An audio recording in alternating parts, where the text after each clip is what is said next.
الحمد للہ رب العالمین والعاقبۃ للمتقین والصلاۃ والسلام علی مظہر لطفہ سید الانبیاء والمرسلین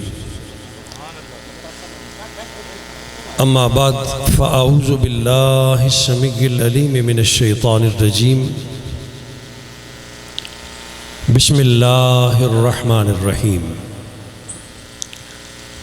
قد افلح المؤمنون الذین هم فی صلاتهم خاشعون والذین هم عن اللغو معرضون والذین هم للزکاة فاعلون صدق اللہ مولانا العظیم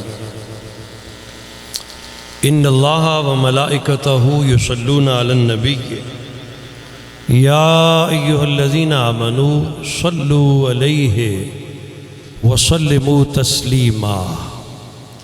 سٹیج سمیت پیچھے تک سارے احباب درود و سلام کا ایک بار نذرانہ پیش کریں گے۔ اللہم صلی علی سیدنا و مولانا و مأوانا و ملجانا محمد نبی الامی وعلی آلہ و اصحابہ و عطرتہ اجمعین۔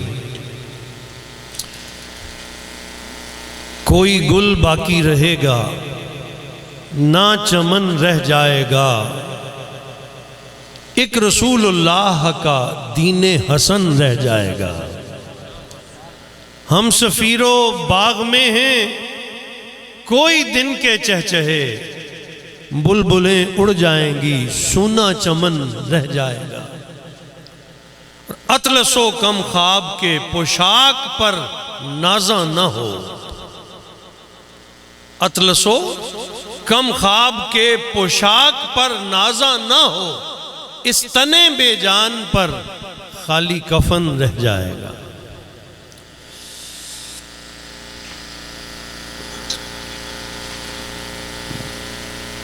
بہت ہی عزت و تکریم کے لائق فاضلین جامعہ محمدیہ غوثیہ بھیرا شریف، خوشہ چینانے گلشن کرم، حضرت علامہ مولانا محمد طارق صاحب، علامہ توقیر احمد صاحب، جناب حضرت علامہ سرفراز الہی صاحب، علامہ جاوید اختر صاحب اور علامہ توریز اختر صاحب دامت فیضکم العالیہ ایک صف کی شکل میں آج میرے اس سٹیج میں میرے ساتھ موجود ہیں۔ میں سب کو سلام عقیدت و محبت پیش کرتا ہوں۔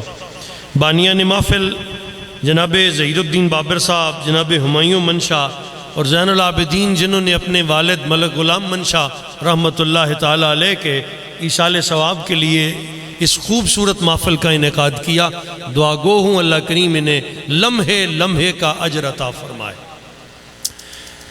بجا طور پر یہ جتنی محافل ہیں جن کا تعلق ایصال ثواب سے ہوتا ہے، ان محافل میں آنے کے دو مقاصد ہوتے ہیں۔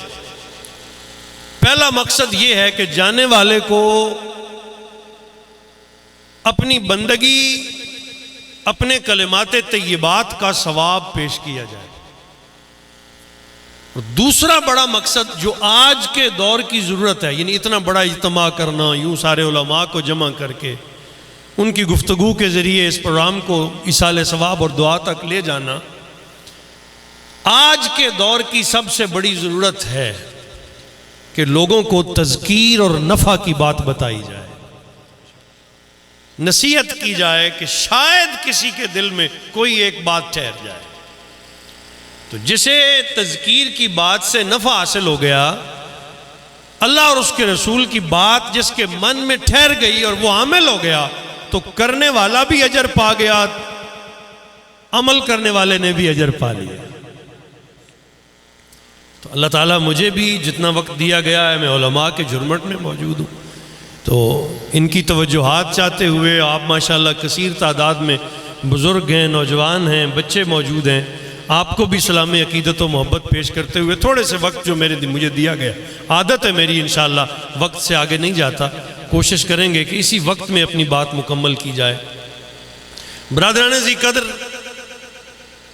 ہماری زندگیوں کے وہ لمحات جن میں اللہ اور اس کے رسول کا ذکر ہو،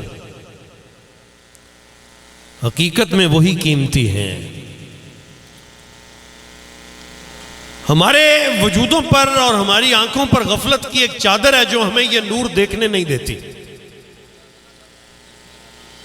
اگر آپ اس حقیقت کی آنکھ سے دیکھیں تو جتنی دیر آپ کسی ایسے ماحول میں تشریف فرما ہوتے ہیں جس ماحول میں خالق عز و جل کا ذکر پاک ہو رہا ہو یا رسول اللہ صلی اللہ تعالی علیہ وسلم کی ذات اقدس کا ذکر ہو رہا ہو، تو ایک نوری حالہ ہوتا ہے جو اس محفل کو اپنی چھاؤں میں لے لیتا ہے، اور ان لمحات کی رب کی بارگاہ میں کتنی قدر ہو جاتی ہے۔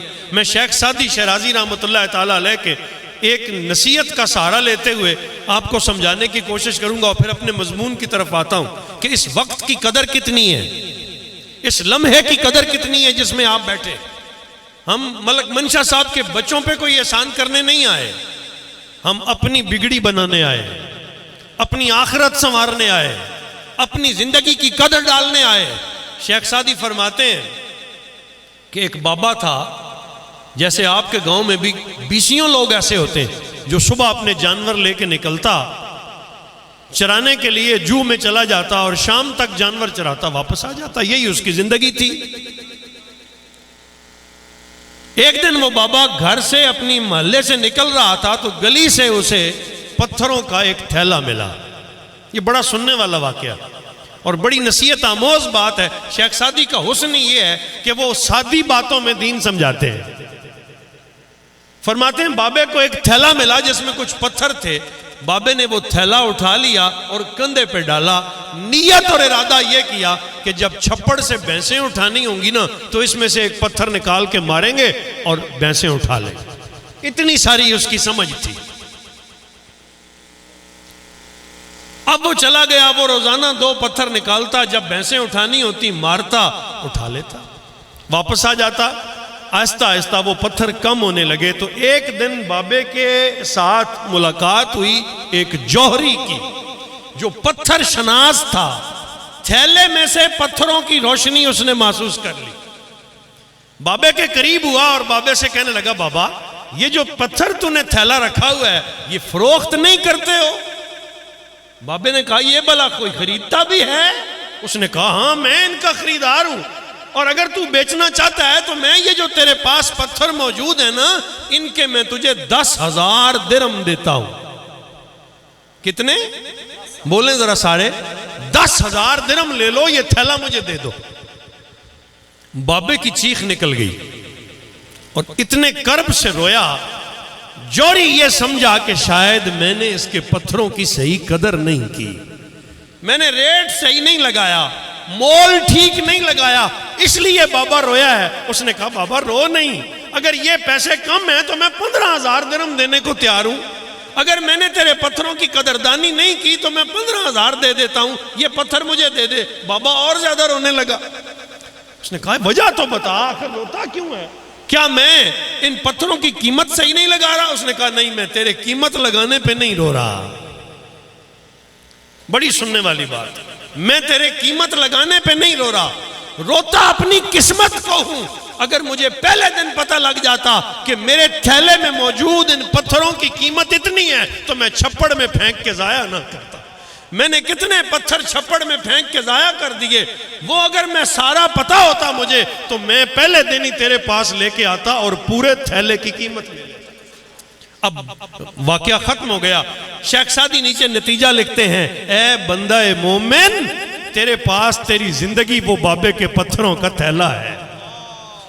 یہ ماہ و سال، یہ صبح، یہ شامیں، یہ دن، یہ گھنٹے جو بڑی تیزی کے ساتھ بیتتے چلے جا رہے ہیں اور تجھے خبر ہی نہیں ہے کہ تیری زندگی کہاں سے شروع ہوئی تھی، کہاں پہنچ گئی اور تو موت کے دہانے پہ آ کے کھڑا ہو گیا۔ اگر تجھے سمجھ آ جاتی، اگر تجھے قدر آ جاتی کہ ان لمحات زندگی کا مول کیا ہے، شیخ سعدی فرماتے ہیں کل وقت آئے گا رب کریم کی چوکھٹ پہ جب تو حاضر ہوگا، اللہ تیری زندگی کے موتی چنے گا، جو لمحے یاد خدا میں بسر ہوئے ہوں گے رب ان کی قیمت ڈالے گا۔ اس وقت تو ہاتھ مل کے کہے گا ہائے اے کاش میں ساری زندگی رب کی یاد میں گزار کے آتا، اپنی پوری زندگی کا مول پا لیتا۔ اپنی پوری زندگی کی قیمت پا لیتا. ہم میں سے کتنے ہیں جن کا پورا دن لاو و لاب میں گزر جاتا ہے، اور کتنے وہ ہیں جو دین کی فکر میں اللہ اور اس کے رسول کے دین کی آبیاری کے لیے اور اسے تخت پر لانے کی محنت کرتے ہیں. ان کی زندگی اور اس کی زندگی میں کیا موازنہ کیا جا سکتا؟ تو برادران ذی قدر، میں نے اپنا موضوع شروع کرنے سے پہلے اس واقعے کے ذریعے آپ کو یہ بتایا کہ آپ کے لمحوں کی قدر کتنی. آج میں بھی نہیں بتا سکتا، بتائے گا تو وہی جس کے سامنے آپ حاضر ہوں گے. جس رب کریم کی چوکھٹ عالی پہ ہماری حاضری ہوگی، وہ فرمائے گا ہاں تو عصر کے وقت مسجد میں تھا، تو نے 4 فرض پڑھے تھے، وہ جو مصلی کی پشت پہ کھڑا ہوا تھا اس کا مول یہ ہے. وہ تو دکان کے تھڑے پہ بیٹھا تھا، غیبتیں کر رہا تھا، اس کا مول یہ ہے. اس وقت آنکھیں کھلیں گی، لیکن اس وقت آنکھیں کھلنے کا فائدہ نہیں ہوگا. آج کھل جائیں تو فائدہ ہے، آج کھل جائیں تو فائدہ ہے. وہ اعلیٰ حضرت نے کہا نا، آج لے ان کی پناہ، آج مدد مانگ ان سے. کل نہ مانیں گے، قیامت میں اگر مان گیا. مان تو جائے گا، لیکن اس وقت ماننے کا کوئی فائدہ نہیں. ہو رہی ہے عمر مثل برف. قبلہ حضرت علامہ مولانا ایاز صاحب، یہ میرے کلاس فیلو بھی ہیں، تشریف لائے ہیں. میں انہیں خوش آمدید کہتا ہوں. میری نظر نہیں پڑی. ہم ایک کمرے میں اور ایک دور میں بیرا شریف میں اللہ اور اس کے رسول صلی اللہ علیہ وسلم کے دین کی باتیں سیکھتے پڑھتے تھے، اور فیضان ضیاء الامت کے یہ میرے ساتھ ہم نشین ہیں. اللہ تعالیٰ ان کو سلامت رکھے، ان پر کروڑا رحمتیں نازل کرے. سو برادران ذی قدر، جو آیت طیبہ میں نے پڑھی ہے نا، میں نے صرف کرنا اس کا ترجمہ ہی ہے، ٹائم ہی اتنا ہے، کوئی کھول کے گفتگو نہیں کی جا سکتی. اور میں اپنے بھائیوں کو سبق سنانے آیا ہوں، اور انشاءاللہ میری عادت بھی یہی ہے کہ جو وقت ہو وہ بامقصد گفتگو کر کے گزارا جائے، تاکہ شاید جاتے ہوئے کسی کی جھولی میں کوئی چیز رہ جائے، وہ میرے لیے ذریعہ خیر ہے. قرآن عظیم کا پارہ نمبر 18 ہے. سورہ المؤمنون کی پہلی 3 یا 4 آیتیں میں نے پڑھی. پروردگار عالم نے یہ جو مضمون سورہ مومنون کی پہلی 9 آیتوں میں بیان کیا ہے نا، اپنے بندوں پر کرم کی حد کر دی ہے، نصیحت کی حد کر دی ہے.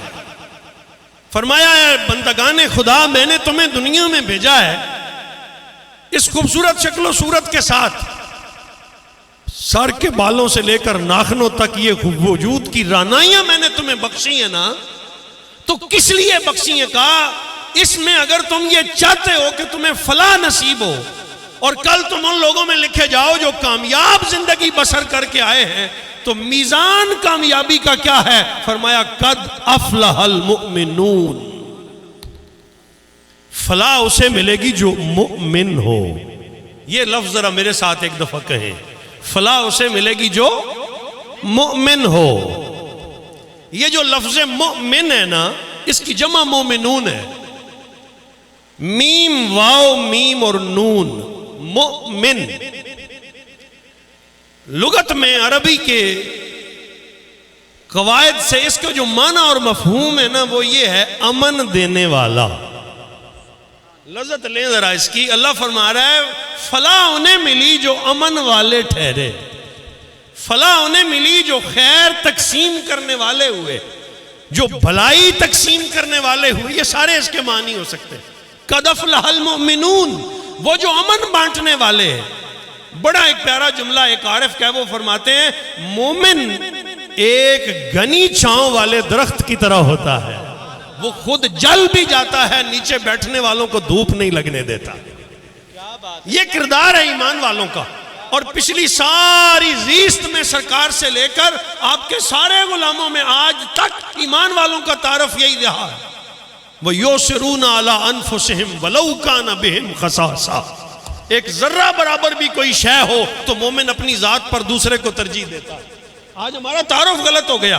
آج ہماری پہچان، آج ہم ہو گئے میں اور میں والے. مجھے مل جائے، میں بن جاؤں، میں پالوں. بس جس دن سے یہ میں آئی نا، تباہی ہو گئی. مومن وہ تھا، وہ کہتا تھا میرے بھائی کو مل جائے، مجھے نہ بھی ملے تو خیر ہے. پھر سب کو ملتا تھا، پھر کوئی معروم نہیں رہتا تھا. کہا مومن وہ ہے جس کا وجود خیر تقسیم کرنے والا ہو. تو پہلا تعارف تو یہ ملا اس پہلی آیت طیبہ سے، المؤمنون. کہ فلاح کنہیں ملے گی جو مومن ہے. اور مومن کون ہے؟ جن کا وجود بھلائی کا استعارہ ہو جائے، جن کے وجود سے خیر تقسیم ہو، جن کا وجود ہر طرح کا غصہ ختم کر دے. کہ مومن کا تعارف ہی قرآن میں یہ کرایا گیا، والکاظمین الغیظ. مومن وہ ہیں جو غصہ پی جاتے ہیں، جو کبھی ظاہر نہیں ہونے دیتے. ان کی زندگی ہمیشہ عجز کی طرف بڑھتی رہتی ہے. وہ گرتے ہیں، پڑھتے ہیں، اپنی ذات پہ مشکلیں برداشت کرتے ہیں، اپنے بھائیوں کے لیے سکھ بن جاتے، خیر بن جاتے. اب اس آیت سے آگے چلیں تو رب کریم نے 7 صفات کا بیان کیا، کہ اپنے اندر وہ تلاش کرو. میری بات سمجھ آ رہی ہے؟ سب اردو سمجھ لیتے ہیں، کوئی مسئلہ تو نہیں. گل سمجھ آؤندی نے نہ بھئی؟ کہ 7 چیزیں ہیں. اے مومن، اے ایمان والے، اے کلمہ گو، اے مصطفیٰ کے غلام، اپنے اندر وہ 7 چیزیں تلاش کر. جس دن تو نے وہ اپنے اندر 7 چیزیں مکمل کر لی تو ایمان کامل ہو جائے گا.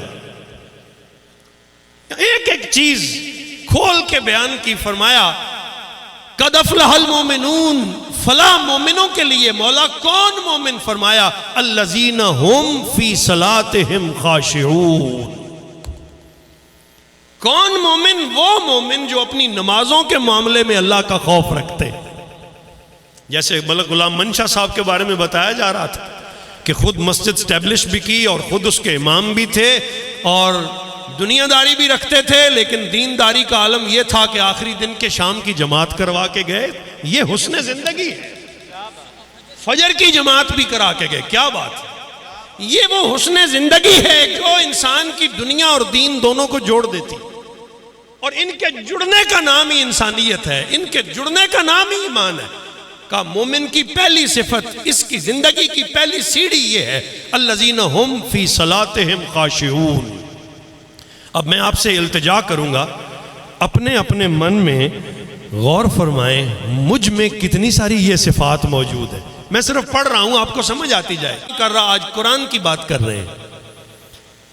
پارہ نمبر 18 سورہ مومنون کی پہلی آیتیں پڑھ رہا ہوں. اللہ گفتگو فرما رہا ہے اپنے بندوں کے ساتھ. ہے بندے مومن، میں تجھے مومن تب مانوں گا الذین هم فی صلاتہم خاشعون، جب تیرے اندر یہ حسن آ جائے کہ تو اپنی نماز کے معاملے میں رب سے ڈرے. میرے حضور ضیاء الامت جسٹس پیر کرم شاہ الازہری رحمت اللہ تعالیٰ علیہ نے لکھا، آپ فرماتے ہیں وہ جو خوف نماز ہے نا، وہ یہ ہے کہ ہر نماز کے بعد اگلی نماز کے انتظار میں پڑ جائے. ہر نماز کے بعد اگلی نماز کا انتظار آ جائے. انتظار الصلاۃ بعد الصلاۃ. اور فرمایا اس کا جو اجر ہے وہ کیا ہے؟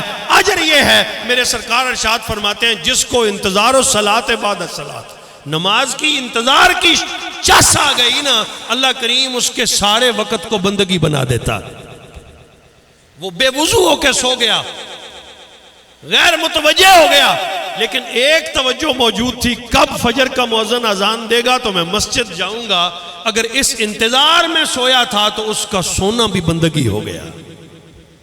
دکان پہ بیٹھا ہے، فجر پڑھ کے دکان چلا رہا ہے، سودا لے رہا ہے، دے رہا ہے، لوگوں سے گفتگو کر رہا ہے، دماغ میں ایک انتظار موجود ہے، کب زور کا مؤذن اذان دے گا، شٹر گراؤں گا، اللہ کے حضور حاضر ہو جاؤں گا، تو اس کا کاروبار بھی بندگی ہو گیا.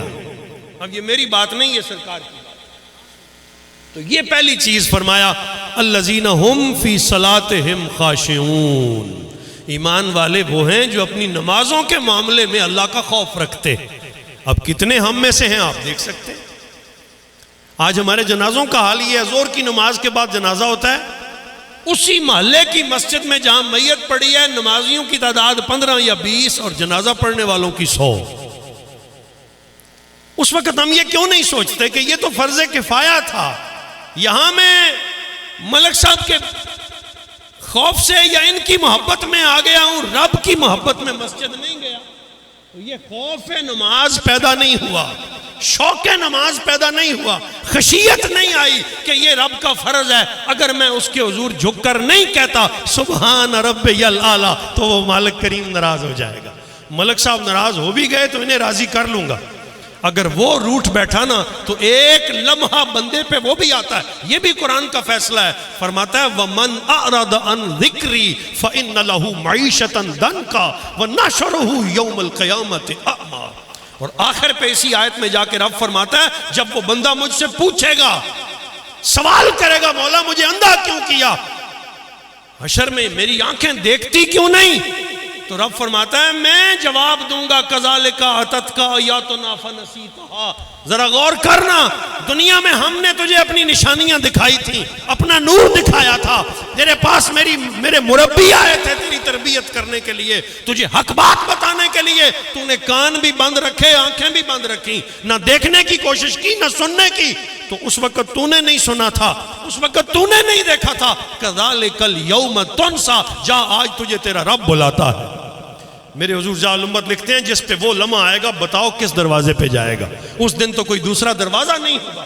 آج تو تمہارے بھائی ایک دروازہ بند کرتا ہے تم دوسرے کے پاس چلے جاتے ہو، ایک تمہیں کوئی چیز نہیں دیتا تم دوسرے سے مانگ لیتے ہو، ایک شہر والے ناراض ہوتے ہیں تم دوسرے شہر چلے جاتے ہو. اس دن تو شہر بھی ایک ہی ہوگا، یوم حشر کے دن تو دروازہ بھی ایک ہی ہوگا، اور وہ للہ الملک الوہاب، اس کا دروازہ جو بادشاہ ہے. شاید آپ کہہ رہے ہو مولوی صاحب تو ڈر کی باتیں لگ، لیکن نہیں، آج کے دور میں یہی گفتگو ہے جس کی ضرورت ہے. میرے علماء میری تصدیق کریں گے. وہ آئے نا زخم زدہ جسم ہے اب، اور روحاں زخمی ہے، عضو زخمی ہے. ہم نے اپنے دین سے بالکل منہ موڑ لیا. آج من آرد عن ذکری کے اس مقام پہ جا پہنچے ہیں کہ شاید وہ مالک اپنی غیرت پہ سودا کرے. وہ کہنا عدل کریں تے تھر تھر کمبن اچیاں شانہ والے، فضل کریں تے بخشے جامن میں جے بھی موقع. بات فضل کی آئی تو شاید کسی بننے لگ جائے. عدل والے معاملے میں اب ہم میں سے ایک بھی نہیں جو کہیں بچ سکے. تو کہا ایمان والے کون ہیں؟ جو اپنی نمازوں کے معاملے میں خوف پیدا کر لیں، ڈر جائیں کہ سجدہ چوکنا نہیں چاہیے. دوسری چیز والذین ہم عن اللغو معرضون. صفت ایمان کیا ہے؟ کہا ایماندار کا حسن زندگی یہ ہے کہ اس کی زندگی سے بے مقصد کام نکل جائیں، بے مقصد زندگی سے منہ موڑ لے، لمحہ با مقصد ہو جائے. آج آپ کسی سیاسی کے پیچھے چلیں، آج آپ کسی کاروباری کے پیچھے چلیں، آج آپ کسی جواری کے ساتھ بیٹھیں، آج آپ کی زندگی کہیں تھڑے پہ گزرتی ہو تو غور کرو، سوچو کہ میں اپنی زندگی کو کس دھارے میں شامل کر رہا ہوں. ایک طرف ان لوگوں کی زندگی ہے جنہوں نے نہ مسجد کا دروازہ دیکھا ہے، جنہوں نے نہ کبھی مصطفیٰ کے دین کی فکر کی ہے. ایک طرف ان لوگوں کی زندگی ہے جو حضرت علامہ خادم حسین رضوی جیسے تھے، جن کی زندگی کا لمحہ اللہ اور اس کے رسول صلی اللہ علیہ وسلم کے دین کے لیے عبارت ہو گیا تھا. آپ نے جنازہ ان کا بھی دیکھ لیا، اور ہزاروں جنازے آپ اپنے بھائیوں کے پڑھتے ہیں. کہیں اگلی شام یاد ہی نہیں رہتی اور کہیں کوئی بلایا نہیں جاتا. کس کو ملتی ہے یہ شان؟ اسے ملتی ہے جس کی زندگی کا لمحہ با مقصد ہو جائے. آئیے حضور کی ایک حدیث طیبہ یہاں اس کے ترجمے میں بالکل سرکار فرماتے من حسن اسلام المرء ترکہ ما لا یعنی. کسی بھی شخص کے اسلام کی خوبصورتی یہ ہے، کسی بھی شخص کے دین کا حسن یہ ہے کہ اس کی زندگی با مقصد ہو جائے، اس کی زندگی سے بے مقصد کام نکل جائیں. اب میں گننا چاہوں تو گن نہیں سکتا کہ با مقصدیت کیا ہے اور بے مقصدیت کیا ہے. سمجھنا چاہو تو ایک جملے میں یوں سمجھ سکتے ہو. حضرت سیدنا عمر فاروق رضی اللہ تعالیٰ عنہ کا جملہ ہے. آپ نے ارشاد فرمایا تھا تقویٰ یہ ہے کہ جس جگہ جانے سے اللہ نے منع کیا ہے وہاں تو نظر نہ آئے، اور جس جگہ رب نے جانے کا حکم دیا ہے وہاں سے تیرا وجود غائب نہ ہو. اس ایک جملے پہ زندگی بن جاتی کہ اگر تو یہ معیار پیدا کر لے کہ جس جگہ رب نے جانے کا حکم دیا ہے وہاں تیرا وجود نظر آئے، اور جہاں سے اللہ اور اس کے رسول نے روکا ہے وہاں سے رکے، اور وہاں تیرا وجود نظر نہ آئے، تو متقی ہو جائے گا. یہ بے مقصدیت اور با مقصدیت کا فرق ہے. کتنے سارے بامقصد ہیں، اپنے اپنے اندر غور کریں. میں کسی کو شرمندہ نہیں کر رہا، لیکن یہ ضرور کہتا ہوں ہاں اپنے اندر شرمندہ ہو جاؤ، اپنے اندر شرمندگی پیدا کرو. واقعی ہم شرمندہ ہوں اور اپنے اندر لجاجت پیدا کریں، مولا میں کتنا بے عمل ہو گیا ہوں کہ نہ تو مجھے نماز کا خوف ہے، اور میری زندگی کی بے مقصدیت کا عالم یہ ہے کہ تیرے لیے تو میں نے کیا ہی کبھی کچھ نہیں. یار کوئی ایک لمحہ تو ایسا گزارو جس لمحے میں یہ کہا جا سکے. اب مثلا ہم یہاں بیٹھے ہیں نا، تو میں اللہ کے فضل سے یہ کہہ سکتا ہوں کہ باوضو بھی ہوں اور ذکر بھی اللہ اور اس کے رسول کا کر رہا ہوں. آپ کہہ سکتے ہیں کہ میں اس لمحے جو بیٹھا ہوں، اس لمحے میں جو سن رہا ہوں وہ اللہ کا ذکر ہے، اللہ کے حبیب کا ذکر ہے. فائدہ کتنا ہوگا یہ اللہ جانے، چولی میں موتی کتنے آئیں گے یہ وہ جانتا ہے کہ کس کو کتنا کریڈٹ ملنے والا ہے. جتنی نیت خالص ہوگی اتنا کریڈٹ مل جائے گا.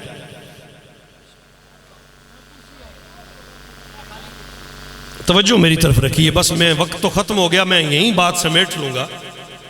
کہا والذین هم عن اللغو معرضون، وہ لوگ ایمان والے ہیں، ان کی دوسری صفت یہ ہے کہ وہ بے مقصد زندگی سے کنارہ کشی اختیار کر لیتے. خدا را با مقصد ہو جاؤ. با مقصد کون ہے؟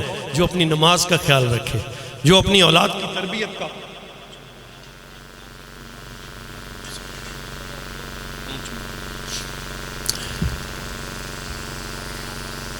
اپنی اولاد، اپنے دوست، اپنے رشتہ دار، اپنے خاندان اور اپنے حلقہ احباب میں اس خیر کے لیے قدم بڑھائے جس میں فلاح ہو، جس میں لوگوں کی بھلائی ہو.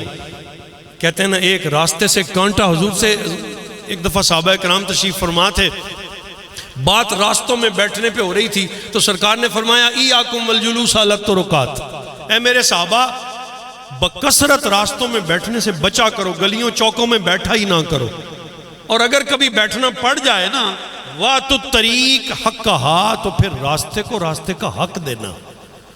کیا ارشاد گرامی، حضور کا ہر ارشاد موتی ہے، گوہرہائے آبدار ہے. صحابہ نے عرض کی وما حق الطریق یا رسول اللہ، آقا آپ ہی فرمائیے یہ راستے کا حق کیا ہوتا ہے؟ حضور نے فرمایا راستے کے حق 3 ہیں، یاد کرو یہ تحفہ لے جاؤ. راستے کے حق کتنے ہیں؟ 3. پہلا حق ہے افش السلام. اگر بیٹھے ہی ہو نا تو آنے جانے والے کو سلامتی دو. مومن کا کریڈٹ ہی یہ ہے کہ ملتا ہے تو کہتا ہے السلام علیکم بھائی، میری طرف سے تم سلامت رہو. جواب دینے والا کہتا ہے اگر تم مجھے سلامتی کی گارنٹی دے رہے ہو تو زندگی بھر وعلیکم السلام، تم بھی میری طرف سے سلامت رہو. یہ کریڈٹ ہے. کہا آپ سلام پھیلاؤ. دوسری چیز فرمایا غض البصر. آج نظریں ہی ہیں جو تباہی کا باعث بن رہی ہیں. سرکار نے فرمایا مومن وہ ہے جو ہر لمحہ اپنی نگاہ نیچی رکھے. مجھے حکم ہوا ہے کہ 5 منٹ گفتگو جاری رکھیں، بس اسی میں سمیٹ لیں گے. غض البصر، نظر نیچی رکھے. اور تیسری چیز فرمایا وَكَفُّ الْأَذَىٰ عَنِ الطَّرِيقِ، راستے میں اگر کوئی تکلیف دینے والی چیز پڑی ہے، کوئی روڑا ہے، کوئی کانٹا ہے، کوئی ہرڈل ہے، رکاوٹ ہے، وہ رکاوٹ دور کر دے تاکہ گزرنے والے آسانی سے گزر سکیں. یہ راستے کے 3 حق ہیں. پہلا کیا؟ سلام پھیلاؤ. دوسرا کیا؟ نظریں نیچی رکھو کہ یہ نگاہ گناہ کی ابتدا کراتی. جب تک نظر دیکھتی نہیں ہے تو گناہ نہیں ہوتا. اگر آپ اپنی نظر کو کنٹرول کر لیں تو بہت سارے گناہ کنٹرول ہو جاتے. تیسری چیز فرمایا راستے سے تکلیف والی چیزیں ہٹا دو. تو بامقصد زندگی کے یہ سارے گر ہیں. آپ ایسے عمل کریں کہ جن کا مرنے کے بعد بھی آپ کو فائدہ ہو. ایک اینٹ بھی آپ نے مسجد میں لگا دی، ایک قدم بھی آپ دین کے کام کے لیے چلے. اس وقت بہت زیادہ ضرورت ہے. آج سیاسی طور پر بھی اور مذہبی طور پر دونوں راستوں پر دین سے وفاداری کی ضرورت ہے. آج پاکستان جس نہج پہ پہنچ چکے، اب میں کسی سیاسی گفتگو کی طرف نہیں جانا چاہتا، نہ میرا یہ منصب و مشرب ہے، لیکن جس جگہ ہم پہنچ چکے ہیں کہ ہمارا روزینہ نان شبی وہ بھی تنگ ہو گیا. کتنے لوگ سفید پوش جو مانگنے کی جرت بھی نہیں کر سکتے، ان کے پاس شام کی روٹی نہیں ہے. کیفیت کے نہیں ہے. اس حالت اور پردے سب کے اللہ رکھے، اللہ کرے کسی کا پردہ ضائع نہ ہو. لیکن کیفیت یہ بن چکی کہ شام کے لیے سوچنے پہ مجبور ہو گئے. آج امت کی اس فلاح جو خیر والے ہیں جنہیں اللہ نے عطا کر رکھا وہ اس طرح قدم اٹھائیں, آج اپنی خرجیوں کے منہ کھولیں اور اپنے ان بھائیوں کے لیے جو مانگنے کی طرف بھی نہیں بڑھ سکتے شام کی روٹی ان کے گھر میں پہنچائیں. اس سے بڑا اجر اور عمل والا کوئی نہیں. سرکار فرماتے ہیں جس نے بھوکے پیٹ کو کھلایا اس سے بڑا صدقہ کوئی نہیں. دوسری طرف دین ہے.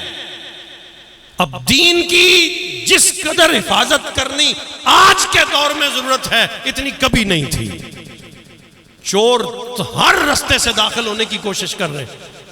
وہ علامہ محمد اقبال کا ایک خوبصورت قطعہ آپ نے فرمایا, یہ فاقہ کش جو موت سے ڈرتا نہیں ذرا.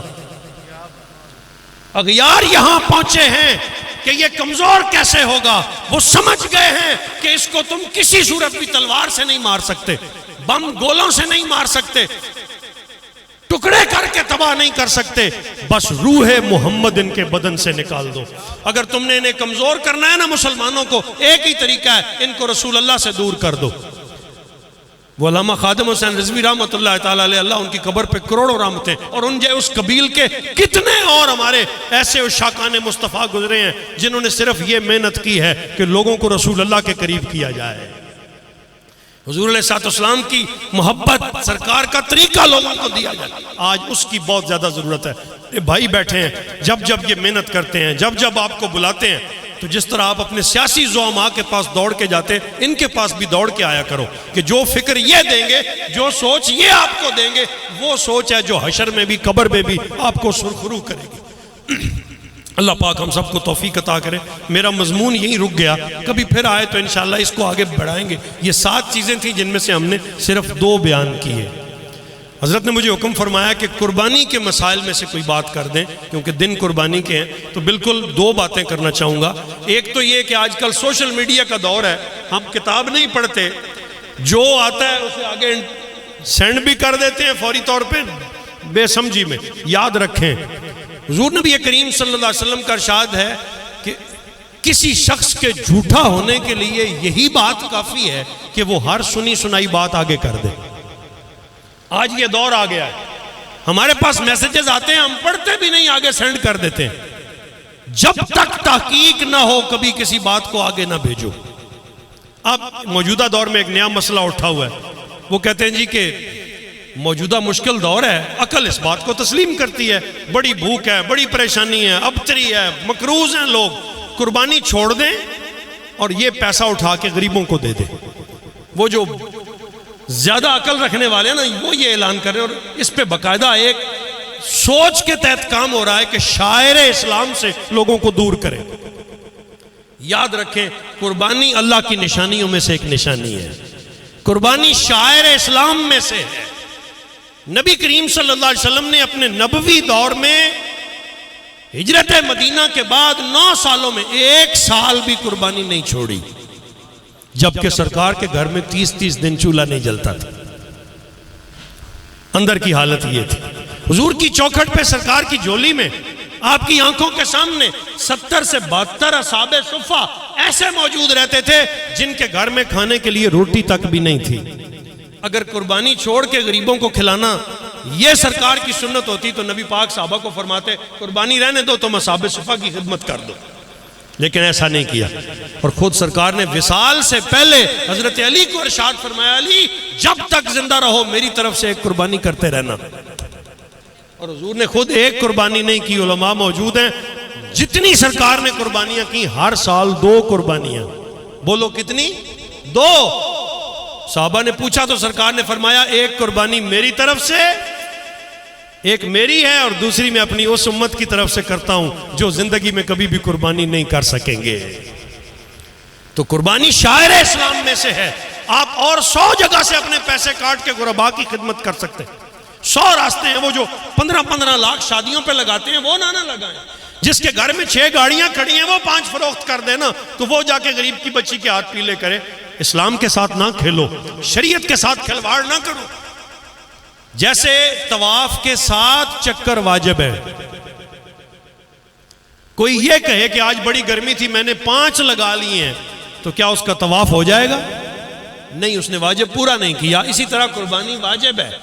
جس پہ واجب ہے اس نے کرنی ہے، اور کس پہ واجب ہے بس اتنا بتا دیتا ہوں، پھر علماء موجود ہیں، آئندہ جمعے پہ بھی آپ کو تفصیل بتائیں گے۔ جس کے پاس قربانی کی شام یعنی اگلے صبح 10ویں ہے، شام کو جو صاحب نصاب ہو جائے، یعنی 7.5 تولے سونا یا 52.5 تولے چاندی یا اس دونوں میں سے کسی کی قیمت اور کم نصاب چاندی کا ہے، یعنی تقریباً 82,500 روپیہ جس شخص کے پاس اس شام موجود ہو، یا اتنا سونا ہو، یا اتنی چاندی موجود ہو، یا اتنے اسباب موجود ہوں، اس شخص پر، اس مرد پر، اس عورت پر، اس لڑکے جوان پر قربانی عاقل بالغ مسلمان پہ واجب ہے۔ ہم تو ایک کر کے ہی راضی ہو جاتے ہیں، ایک ایک گھر میں 3 4 قربانیاں واجب ہیں۔ اس طرح اگر آپ دیکھیں اپنے اپنے گھر کا خود انالیسس کر سکتے ہیں، تو اس پہ توجہ دیا کریں، شاعر اسلام کے ساتھ کبھی مذاق نہ کریں۔ حضور کی شریعت جس شکل میں نافذ ہو گئی ہے، کوئی بڑے سے بڑا مفتی، مفسر، محدث آج اس میں تبدیلی نہیں کر سکتا۔ نبی کے دین کو اسی طرح عمل کرنا ہے جیسے سرکار دو عالم صلی اللہ علیہ وسلم لائے تھے۔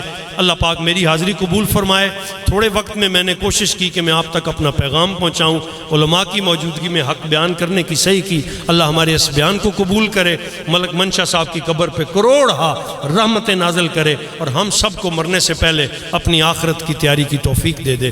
وما علینا الا البلاغ المبین۔ ماشاءاللہ، سبحان اللہ۔